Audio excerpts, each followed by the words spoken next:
தமிழின் குரலின் பிரதான செய்திகளோடு இணைந்திருக்கின்றோம். முதலில் தலைப்புச் செய்திகள். அஸ்வசும முதியோர் உதவித்தொகை இன்று வங்கிக் கணக்குகளில் நிதி வரவு. செம்மணி அகழ்வாய்வு மனித எலும்புக்கூடுகள் எழுப்பும் உண்மை மற்றும் நீதிக்கான கேள்விகள். பிள்ளையானின் அடிப்படை உரிமை மனு 2027 ஜனவரியில் விசாரணைக்கு உயர் நீதிமன்றம் தீர்மானம். அரசியல் கைதிகள் விவகாரம் அரசாங்கத்தின் நிலைப்பாட்டை விமர்சித்து அறிக்கை வெளியீடு. நீர்கொழும்பு சிறைச்சாலை சம்பவம் சாட்சி விவரங்களை வெளியிட நீதிமன்றம் தடை. முல்லைத்தீவில் அபிவிருத்தி பணிகள் ஆய்வு வீதி மற்றும் போக்குவரத்து மேம்பாட்டுக்கு கவனம். முழுமையடையாத வீடுகளுக்கு 2027 நிதியில் முன்னுரிமை வழங்க அரசு திட்டம். வறட்சியால் வில்பத்து தேசிய பூங்காவில் நீர்நிலைகள் பாதிப்பு விலங்குகளுக்காக செயற்கை நீர் விநியோகம். இனி தொடர்பென விரிவான செய்திகள். அஸ்வசும நல உதவி திட்டத்தின் கீழ் 2026 ஜூலை மாதத்திற்கான 70 வயதுக்கு மேற்பட்ட முதியோருக்கான உதவித்தொகை இன்று பயனாளிகளின் வங்கிக் கணக்குகளில் வரவு வைக்கப்பட்டுள்ளது. அரசு வெளியிட்ட தகவலின்படி திட்டத்தின் முதல் கட்டத்தின் கீழ் 6,21,638 பயனாளிகளுக்கு மொத்தமாக ரூபாய் 3.108 பில்லியன் நிதி ஒதுக்கப்பட்டுள்ளது. மேலும் இரண்டாம் கட்டத்தின் கீழ் 77,324 பேருக்கு ரூபாய் 386.62 மில்லியன் வழங்கப்பட உள்ளது. இதன் மூலம் இரண்டு கட்டங்களிலும் சேர்த்து 6,98,962 முதியோர் பயனாளிகளுக்கு மொத்தம் ரூபாய் 3.495 பில்லியன் உதவித்தொகை வழங்கப்பட உள்ளதாக தெரிவிக்கப்பட்டுள்ளது. இந்த நிதி தகுதியுடைய பயனாளிகளின் பதிவு செய்யப்பட்ட வங்கிக் கணக்குகளில் நேரடியாக வரவு வைக்கப்படும் என அதிகாரிகள் குறிப்பிட்டுள்ளனர். யாழ்ப்பாணம் செம்மணி பகுதியில் நடைபெற்று வரும் அகழ்வாய்வுகளில் தொடர்ந்து மனித எலும்புக்கூடுகள் கண்டுபிடிக்கப்பட்டு வருவது இலங்கையின் போர்க்கால வரலாறு மற்றும் காணாமல் ஆக்கப்பட்டோர் தொடர்பான விவகாரங்களை மீண்டும் சர்வதேச கவனத்திற்கு கொண்டு வந்துள்ளது. அதிகாரப்பூர்வ தகவல்களின்படி இதுவரை நூற்றுக்கணக்கான மனித எலும்பு தொகுதிகள் மீட்கப்பட்டுள்ளன. அண்மையில் உட்கார்ந்த நிலையில் காணப்பட்ட மனித எலும்புக்கூடு அந்த பகுதியில் மேலும் பல புதைக்கப்பட்ட உடல்கள் இருக்கக்கூடும் என்ற சந்தேகத்தை வலுப்படுத்தியுள்ளது. இந்த அகழ்வாய்வு நடைபெறும் இடம் கடந்த காலத்தில் இடம்பெற்ற கட்டாய காணாமலாக்கல்கள் மற்றும் ரகசிய புதைகுழிகள் தொடர்பான முக்கிய இடமாக நீண்டகாலமாக குறிப்பிடப்பட்டு வருகின்றது. இதனால் பாதிக்கப்பட்ட குடும்பங்கள் உண்மையையும் நீதியையும் எதிர்நோக்கி தொடர்ந்து காத்திருக்கின்றன. அண்மையில் ஐரோப்பிய ஒன்றியத்தின் பிரதிநிதிகள் செம்மணி அகழ்வாய்வு தளத்தை பார்வையிட்டு காணாமல் ஆக்கப்பட்டோரின் உறவினர்களை சந்தித்து அவர்களின் கருத்துக்களை கேட்டறிந்தனர். இந்த சந்திப்பில் சுயாதீனமான மற்றும் சர்வதேச தரத்தில் விசாரணைகள் முன்னெடுக்கப்பட வேண்டும் என்ற கோரிக்கை மீண்டும் வலியுறுத்தப்பட்டது. மேலும் அகழ்வாய்வில் மீட்கப்படும் மனித எலும்புகளுக்கு DNA பரிசோதனைகள் மேற்கொள்ளப்பட்டு அடையாளம் காணும் நடவடிக்கைகள் விரைவுபடுத்தப்பட வேண்டும் என்றும் உறவினர்கள் வலியுறுத்துகின்றனர். 1998 ஆண்டு கிருஷாந்தி குமாரசாமி வழக்கின் விசாரணையின் போது செம்மணி பகுதியில் பெருமளவில் உடல்கள் புதைக்கப்பட்டிருப்பதாக நீதிமன்றத்தில் வெளியான தகவல்கள் மீண்டும் இந்த விவகாரத்தின் முக்கியத்துவத்தை நினைவூட்டுகின்றன. செம்மணி அகழ்வாய்வு காணாமல் ஆக்கப்பட்டோரின் உண்மை நிலையை வெளிக்கொணரவும் பாதிக்கப்பட்ட குடும்பங்களுக்கு நீதி கிடைக்கவும் முக்கியமான கட்டமாக கருதப்படுகின்றது. இந்த விசாரணைகளின் முடிவுகள் மற்றும் அறிவியல் ஆதாரங்கள் எதிர்கால நடவடிக்கைகளில் முக்கிய பங்காற்றும் என எதிர்பார்க்கப்படுகின்றது.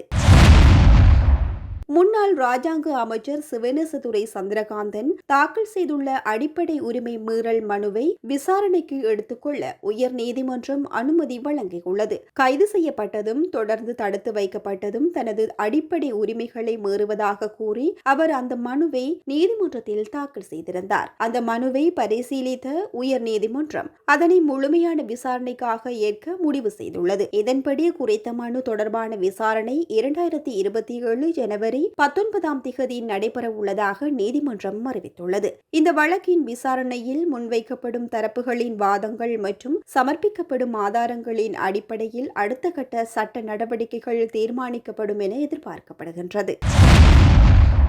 அரசியல் கைதிகள் தொடர்பான தற்போதைய அரசாங்கத்தின் நிலைப்பாட்டை விமர்சித்து சமூக நீதிக்கான செயற்பாட்டாளரும் அரசியல் கைதிகளை விடுதலை செய்வதற்கான தேசிய அமைப்பின் இணைப்பாளருமான அருட்தந்தை மா சக்திவேல் அறிக்கை ஒன்றை வெளியிட்டுள்ளார். அந்த அறிக்கையில் அரசியல் கைதிகள் தொடர்பான பிரச்சினைக்கு இதுவரை நிலையான தீர்வு வழங்கப்படவில்லை என குறிப்பிடப்பட்டுள்ளது. மேலும் தமிழர்களின் அரசியல் கோரிக்கைகள் மற்றும் நீண்டகாலமாக சிறையில் உள்ளவர்களின் விடுதலை குறித்து உரிய சட்ட மற்றும் அரசியல் நடவடிக்கைகள் அவசியம் என வலியுறுத்தப்பட்டுள்ளது. அரசியல் கைதிகள் என்ற அடையாளம் தொடர்பாக அண்மையில் வெளியிடப்பட்ட அரசாங்கத்தின் கருத்துக்களுக்கு எதிர்ப்பு தெரிவிக்கப்பட்டுள்ளதுடன் நீண்டகாலமாக சிறையில் உள்ளவர்களின் வழக்குகளை மீளாய்வு செய்து தேவையான சட்ட திருத்தங்களை மேற்கொள்ள வேண்டும் என்றும் அறிக்கையில் கோரப்பட்டுள்ளது. மேலும் தேர்தல் காலங்களில் வழங்கப்பட்ட வாக்குறுதிகள் நடைமுறைப்படுத்தப்பட வேண்டும் என்றும் அரசியல் காரணங்களால் நீண்டகாலமாக தடுப்பு காவலில் அல்லது சிறை தண்டனையில் உள்ளவர்களின் நிலைமைக்கு மனிதாபிமான அடிப்படையில் தீர்வு காணப்பட வேண்டும் எனவும் வலியுறுத்தப்பட்டுள்ளது. அதேவேளை இந்த விவகாரம் தொடர்பாக அனைத்து தரப்பினருடனும் கலந்தாலோசித்து சட்டத்தின் அடிப்படையில் நியாயமான மற்றும் நிலையான தீர்வை அரசாங்கம் முன்னெடுக்க வேண்டும் என அறிக்கையில் அழைப்பு விடுக்கப்பட்டுள்ளது.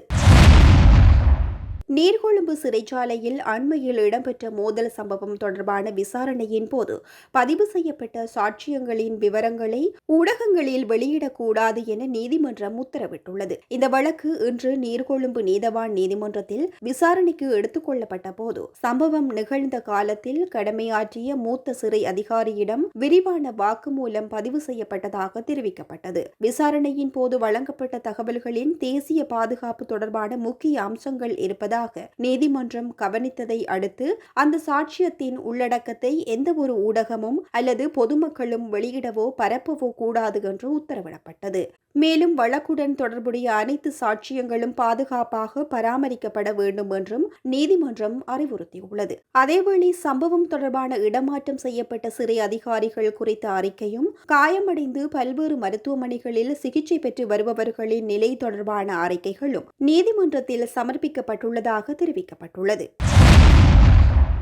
போக்குவரத்து மற்றும் நெடுஞ்சாலைகள் பிரதி அமைச்சர் வைத்தியர் பிரசன்ன குணசேன நேற்று முல்லைத்தீவு மாவட்டத்திற்கு விஜயம் மேற்கொண்டு முன்னெடுக்கப்பட்டு வரும் பல்வேறு அபிவிருத்தி திட்டங்களின் முன்னேற்றத்தை நேரில் பார்வையிட்டார். மேலும் சில புதிய அபிவிருத்தி நடவடிக்கைகளையும் ஆரம்பித்து வைத்தார். இந்த விஜயத்தின் ஒரு பகுதியாக மாவட்ட செயலகத்தில் நடைபெற்ற விசேட கலந்துரையாடலில் மாவட்ட நிர்வாக அதிகாரிகள், தொழில்நுட்ப அதிகாரிகள் மற்றும் சம்பந்தப்பட்ட துறை பிரதிநிதிகள் பங்கேற்றனர். அதன்பின் மாவட்ட செயலக வளாகத்தில் இயங்கி வரும் மோட்டார் போக்குவரத்து திணைக்கள அலுவலகத்தையும் அமைச்சர் பார்வையிட்டு அங்குள்ள சேவைகள் தொடர்பாக அதிகாரிகளுடன் கலந்துரையாடினார். முல்லைத்தீவு மாவட்டத்தில் நடைபெற்று வரும் வீதி அபிவிருத்தி திட்டங்கள், பொது போக்குவரத்து வசதிகள், நகரமயமாக்கல் நடவடிக்கைகள் மற்றும் எதிர்காலத்தில் முன்னுரிமை வழங்கப்பட வேண்டிய போக்குவரத்து தேவைகள் குறித்து விரிவாக ஆராயப்பட்டதாக தெரிவிக்கப்பட்டுள்ளது. இந்த கூட்டத்தில் மாவட்ட நிர்வாகம், வீதி அபிவிருத்தி மற்றும் போக்குவரத்து துறைகளைச் சேர்ந்த அதிகாரிகள், உள்ளூராட்சி பிரதிநிதிகள், அரசு மற்றும் தனியார் பேருந்து சேவை பிரதிநிதிகள் உள்ளிட்ட பலர் கலந்து கொண்டனர்.